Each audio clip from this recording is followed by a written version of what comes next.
Samsung's Galaxy Z Fold series may not have the greatest phone cameras available, but that is not their goal. Instead, they want the Z Fold to be a multitasking powerhouse, which is why it has 2 selfie cameras on the cover and main screens and 3 cameras on the back. Let's look at what the Samsung Galaxy Z Fold 5 will provide in terms of camera hardware and performance. There were some crazy speculations floating around a long back that the Samsung Z Fold's primary camera will have a larger 108-megapixel main sensor. Sadly, based on recent leaks, this rumor will probably be untrue. Instead, we anticipate seeing the same 50 megapixels, but with a new sensor that delivers improved picture quality and enables additional camera functions.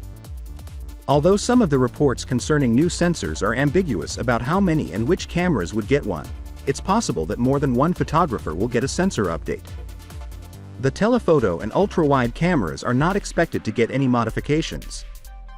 Last but not least, there have been rumors that the selfie snapper on the cover display may be upgraded to a slightly higher megapixel count, taking it from 10 megapixel to 12 megapixel.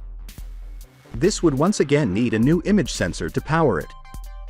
A wide-angle, ultra-wide-angle, telephoto, and 2 selfie cameras will likely be located on the back of the Galaxy Z Fold 5, along with 2 main screens and 2 covers that house the cameras.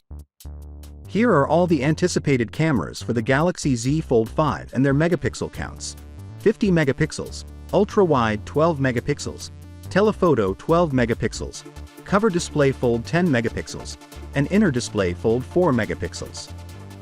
The Galaxy Z Fold 5 and its less expensive sister, the Galaxy Z Flip 5, are anticipated to be announced by Samsung at some point in August. Fun fact: this may be the first announcement the business makes in its own native tongue. Finally, what are your thoughts about it?